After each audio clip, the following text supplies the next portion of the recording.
अंबाला के एक स्कूल में टीचर्स के 27 लाख अटकने के मामले ने तूल पकड़ लिया है। सीएम विंडो पर की गई शिकायत के आधार पर सरकार ने स्कूल से जवाब मांगा है। अंबाला में एक नामी स्कूल संस्था फिर से विवादों में है। इस बार विवाद एक स्कूल टीचर की तनख्वाह को लेकर हुआ, जिसमें स्कूल की 31 टीचर्स की सैलरी से पैसे काटे जाते हैं, जिसे लेकर शिकायत सीएम विंडो पर भी हुई है। शिक्षा विभाग ने स्कूल से जवाब तलब किया है। इस मामले में बयान देने पर स्कूल प्रिंसिपल सहित एक स्कूल टीचर को हटा दिया गया, जिसके बाद अभिभावकों, स्कूल टीचर्स और प्रिंसिपल ने स्कूल में हंगामा किया, जिसके बाद पुलिस मौके पर पहुंची जरूर, लेकिन उसकी कार्यशैली भी सवालों के घेरे में है।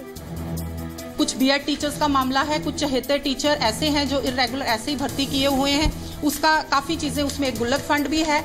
एक कोई मेरे आने से पहले कोई पुराने मैनेजर के लिए भी कुछ पैसे की कुछ उन्होंने यूज़ किया हुआ है, जो भी कोई कंप्लेंट है। हमारे बच्चे बहुत आगे जा रहे हैं और हम नहीं चाहते कि हमारे प्रिंसिपल मैम यहाँ से जाएं या कोई भी टीचर जाएं। जो रिक्वेस्ट उनसे करेंगे कि आप ऐसा ना करें। हमारे बच्चों के भविष्य का सवाल है, नहीं तो हमें अपने बच्चे निकालने पड़ेंगे यहाँ से। वुमेन सेल में या पुलिस में या रजिस्ट्रार ऑफिस और डीओ में कंप्लेंट की हुई है।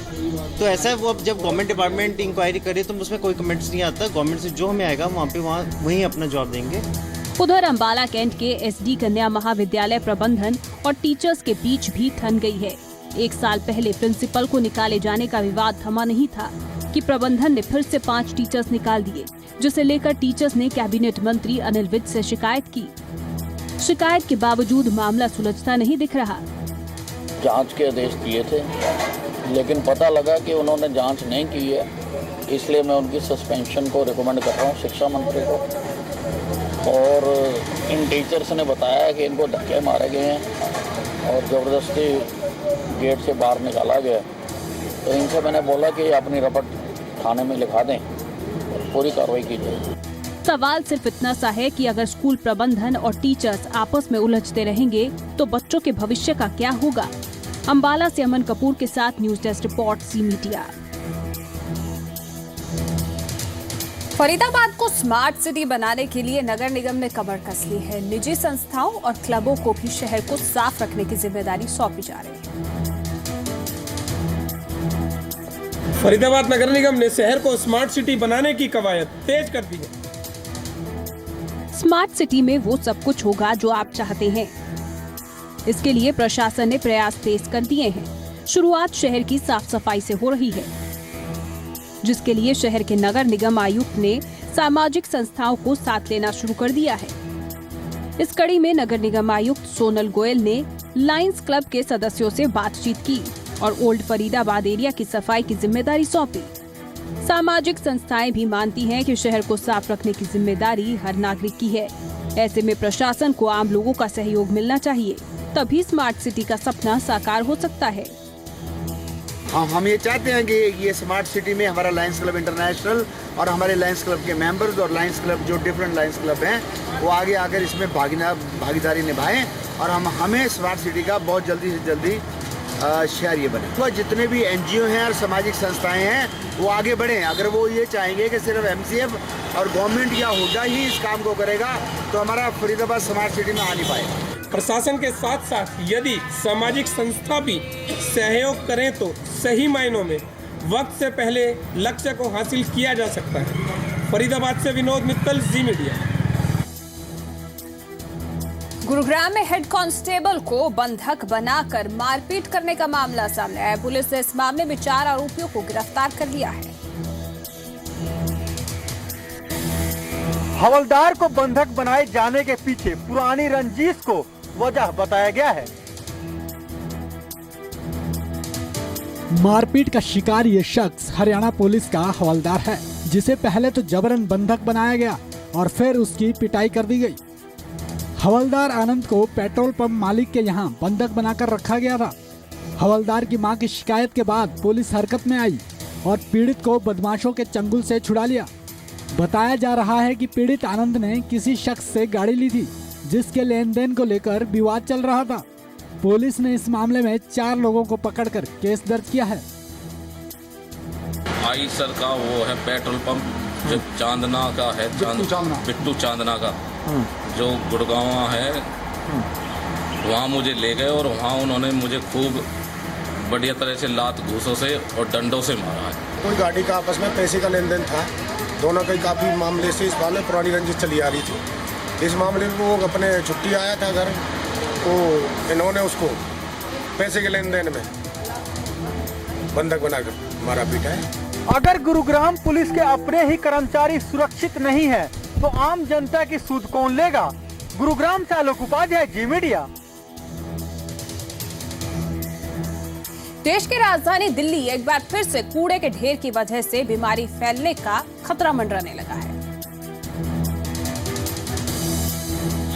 एमसीडी और दिल्ली सरकार के बीच नूरा कुश्ती हो रही है और नतीजा ये है कि कर्मचारी सड़कों पर हैं, सफाई कर्मचारी हड़ताल चल रही है। इस दिल्ली कॉरपोरेशन की वजह, कर्मचारियों के हड़ताल की वजह से दिल्ली सड़ रही है और लोगों को परेशानी हो रही है। हड़ताल के 5वें दिन कूड़े के ढेर से लोगों की परेशानी बढ़ गई है। हड़ताली कर्मचारियों ने आज केजरीवाल सरकार के खिलाफ मार्च निकाला और लक्ष्मी नगर में मेट्रो स्टेशन के पास जाम लगा दिया। लोगों को वेतन नहीं मिल पा रहा है, सफाई कर्मचारियों को वेतन नहीं मिल पा रहा है। अर्थी निकाली जा रही है। यहाँ पे लक्ष्मी नगर मेट्रो स्टेशन के नीचे रोड को जाम कर दिया गया है और ट्रैफिक में दिक्कतें आ रही हैं। सर, हम आपसे जानना चाहते हैं, कितने दिन से आपको सैलरी नहीं मिली और ये अर्थी किसकी निकाल रहे हैं आप? सर, ये अर्थी जो निकल रही है दिल्ली के मुख्यमंत्री की निकल रही है, क्योंकि हमें पिछले 3 महीने से तनख्वाह नहीं मिली। अक्टूबर से लेके आज जनवरी की 9 तारीख हो गई है। जनवरी की तो छोड़िए, पिछले 3 महीने की तनख्वाह नहीं मिली। बीजेपी और कांग्रेस ने केजरीवाल सरकार पर दिल्ली वालों की परेशानी को अनदेखा करने का आरोप लगाया है। अब दिल्ली सरकार, अरविंद केजरीवाल आज उस पर राजनीति कर रहे हैं। वो जानबूझ करके वेतन को, पैसों को, बजट फंड को जो है रोकते हैं ताकि इस तरह का सिचुएशन हो। एब्सोल्यूट फाइनेंशियल मिसमैनेजमेंट है। दूसरी तरफ जो है दिल्ली सरकार बिल्कुल इंडिफरेंट है और कांस्टेंट ब्लेम गेम में लगे हुए हैं और इसमें से दिल्ली के लोग सफर कर रहे हैं, दिल्ली की जनता सफर कर रहे हैं। फिलहाल ये संघर्ष बंद होता नहीं दिखाई दे रहा है, क्योंकि दिल्ली सरकार ने 2 टूक जवाब दे दिया है और उस जवाब के बाद ऐसी उम्मीद कम ही है कि इन कर्मचारियों को वेतन मिल पाए। कैमरामैन गोपाल के साथ पवन नरस, जी मीडिया, दिल्ली। 10 जनवरी को इंडिया ए और इंग्लैंड के बीच खेला जाने वाला पहला प्रैक्टिस मैच महेंद्र सिंह धोनी का बतौर कप्तान आखिरी मैच होगा। महेंद्र सिंह धोनी मुंबई के इसी ब्रेबॉर्न स्टेडियम में बतौर कप्तान अपना आखिरी मैच खेलेंगे। ये मैच इंडिया और इंग्लैंड के बीच एक प्रैक्टिस मैच है जो 10 तारीख को खेले जाने वाला है और इस मैच के लिए महेंद्र सिंह धोनी की इस ऐतिहासिक पारी देखने के लिए भारी संख्या में क्रिकेट प्रेमी और धोनी फैंस को यहाँ पर एक्सपेक्ट किया जा रहा है। लेकिन शायद से जो धोनी के फैंस हैं या क्रिकेट के आम प्रेमी हैं वो इस स्टेडियम में बैठ करके इस ऐतिहासिक पारी को नहीं देख पाएंगे, क्योंकि सूत्रों की अगर माने तो यहाँ पर उमड़ने वाली भारी संख्या में आने वाली लोगों की भीड़ की आशंका को देखते हुए क्रिकेट क्लब ऑफ इंडिया यानी सीसीआई ने मुंबई पुलिस से सुरक्षा मुहैया करवाने के लिए कहा है, जिसके जवाब में मुंबई पुलिस ने इन 2 मैचों के लिए 60 लाख रुपए की फीस अदा करने के लिए कहा है। बहरहाल सीसीआई ने ये मामला जो है बीसीसीआई को फॉरवर्ड कर दिया है और बीसीसीआई ने इसके लिए लोढ़ा कमेटी की अनुमति मांगी है और ये अनुमति मिलने के बाद में ही मुंबई पुलिस को जो है इसका भुगतान किया जाएगा 60 लाख रुपए का। और मुंबई पुलिस सुरक्षा मुहैया अगर करवाती है तो ही यहाँ पर जो क्रिकेट के फैंस हैं उन्हें इस स्टेडियम के अंदर आने दिया जाएगा। लेकिन सूत्रों का ऐसा मानना है कि अगर इसमें ज़्यादा देरी हो जाती है तो शायद जो धोनी के फैंस हैं वो इस ऐतिहासिक पारी को स्टेडियम में बैठ करके नहीं देख पाएंगे। कैमरा पर्सन अशरफ के साथ राकेश त्रिवेदी, जी मीडिया, मुंबई। भारत से लेकर अमेरिका तक दुनिया के कई इलाकों में भारी बर्फबारी राहत के साथ आफत भी लेकर आई है। पिछले कई दिनों से कश्मीर घाटी में लगातार हुई बर्फबारी के कारण जनजीवन अस्त व्यस्त हो गया है। पहले तो पहाड़ी इलाकों में भारी बर्फबारी हुई और फिर श्रीनगर में पिछले 2 दिनों से जो बर्फबारी हुई है उसके कारण यहाँ जीवन बहुत ही दिक्कतों भरा हुआ है। हिमाचल प्रदेश के ऊंचे इलाकों में भारी बर्फबारी का सिलसिला जारी है। शिमला में बर्फ की मोटी परत जमने से आम जनजीवन अस्त व्यस्त हो गया है। लोगों को जरूरी सामान की दिक्कत होने लगी है। उत्तराखंड के अल्मोड़ा में बर्फबारी के बाद किसानों ने राहत की सांस ली है। बर्फबारी के बाद लोगों को बागवानी और खेती में अच्छी पैदावार की उम्मीद जगी है।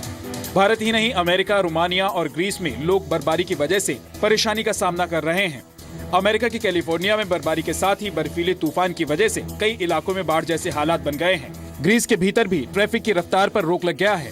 कई इलाकों में बिजली का संकट पैदा हो गया है। रोमानिया में भारी बर्फबारी की मार बेघर लोगों पर पड़ी है। सरकार की ओर से बेघर लोगों के लिए खाने का इंतजाम किया जा रहा है। अब विंटर टूरिज्म जो है वो बूस्ट होगा।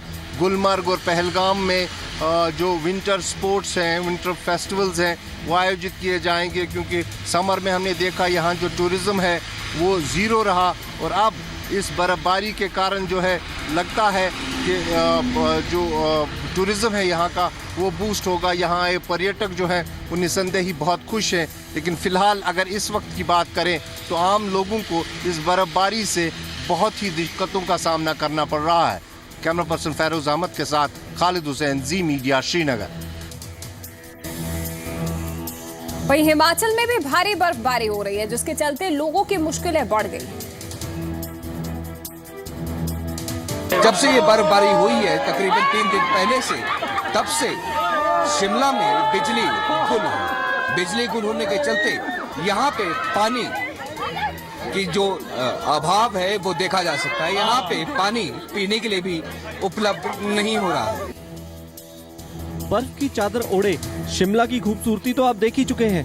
अब रिकॉर्ड बर्फबारी के बाद मुश्किल से 2-4 हो रहे लोगों को देखिए। गाड़ियों और मकानों की छतों पर बर्फ की मोटी परत जमी है। वाहनों की आवाजाही ठप पड़ी है। आलम यह है कि सैलानियों को गाड़ी छोड़कर पैदल जाना पड़ रहा है। कुफरी और नालदेरा गए सैलानियों को ज्यादा मुश्किल का सामना करना पड़ रहा है। सैलानियों के मुताबिक होटल में ठहरने के लिए कमरे तक उपलब्ध नहीं है। बर्फबारी तो यहाँ एक्सपेक्टेड नहीं थी, ऐसी होगी कभी, रोहतांग बन गए तो। बाकी प्रॉब्लम काफ़ी आ रही है। गाड़ी हमारी टायर पंचर है, खुद हटाई हमने गाड़ी के आसपास से स्नो, लेकिन जैक अभी भी नहीं लग पा रहा। गाड़ी पंचर है, बच्चे हमारे फंसे हुए हैं। गुरुद्वारे में हमें जगह मिली है, वो भी ओपन हॉल में। शिवकुफरी गए थे, वहाँ से वापसी पे थे, सारी बर्फ स्नोफॉल हो गई, सारे रास्ते जाम कर दिए, ना नीचे जा सकते थे ना ऊपर। बड़ी मुश्किल से गाड़ी लगाई एक साइड में, ले ला के ऊपर गए। होटल में कमरे नहीं है यहाँ पे। इसके अलावा स्थानीय लोगों को बत्ती गुल और आवाजाही ठप हो जाने से ज्यादा दिक्कतों का सामना करना पड़ रहा है। कई जगहों पर तो सड़क से बर्फ हटाने के लिए लोग खुद मोर्चा संभाले हुए हैं। उधर होटल व्यापार से जुड़े कर्मचारी और व्यापारी खुश हैं। हालांकि इन्हें भी घर से ऑफिस तक का सफर पैदल तय करना पड़ रहा है। टूरिज्म के लिए काफ़ी अच्छा है, और मोरोवर अभी ट्रैप ही हो गए थे। हमारी गाड़ी एक जंगल में फंसी हुई है और वो होटल में अब वहीं ड्रॉप करके हम वापस जा रहे हैं ऑन फुट। अब जाके थोड़ी मतलब कि रास्ते में थोड़ी सड़क साफ हुई है, नहीं तो पूरा ही मतलब कि स्नो से ढका हुआ था पूरी सड़कें। पर सरकार और प्रशासन की नाकामी के चलते जो मूलभूत सुविधाएं हैं वो भी यहाँ पे उपलब्ध नहीं है। सरकार और प्रशासन के दावे जो स्नोफॉल के लिए किए गए थे वो औंधे मुंह पड़ रहे हैं। कैमरामैन अशोक सोनी के साथ विशाल द्विवेदी, जी मीडिया, शिमला। और अब जाते जाते आपको छोड़ जाते हैं पंजाब, हरियाणा, हिमाचल में मौसम के हाल के साथ। दिल्ली का अधिकतम तापमान 21 डिग्री सेल्सियस रिकॉर्ड किया गया, जबकि गुरुग्राम का भी तापमान आज 21 डिग्री सेल्सियस ही रहा। हिसार में आज अधिकतम पारा 19 डिग्री तो चंडीगढ़ में 20 डिग्री सेल्सियस नोट किया गया। पंजाब की बात करें तो आज लुधियाना और पटियाला का अधिकतम तापमान 19 डिग्री सेल्सियस रिकॉर्ड किया गया, जबकि बठिंडा में 18 डिग्री और अमृतसर में 20 डिग्री सेल्सियस। पहाड़ों पर बर्फबारी की वजह से कड़ाके की ठंड पड़ रही है। हिमाचल में आज शिमला का अधिकतम पारा 4 डिग्री सेल्सियस, मनाली में 2 डिग्री सेल्सियस और धर्मशाला में 7 डिग्री सेल्सियस नोट किया गया। वहीं जम्मू कश्मीर की राजधानी श्रीनगर में तापमान 1 डिग्री सेल्सियस नोट किया गया। पहाड़ों में हो रही बर्फबारी और बारिश के चलते मैदानी इलाकों में भी जबरदस्त ठंड महसूस की जा रही है। हिमाचल समेत जम्मू कश्मीर में पारा लगातार 0 से बरकरार है। ब्यूरो रिपोर्ट के साथ विशाल द्विवेदी, जी मीडिया।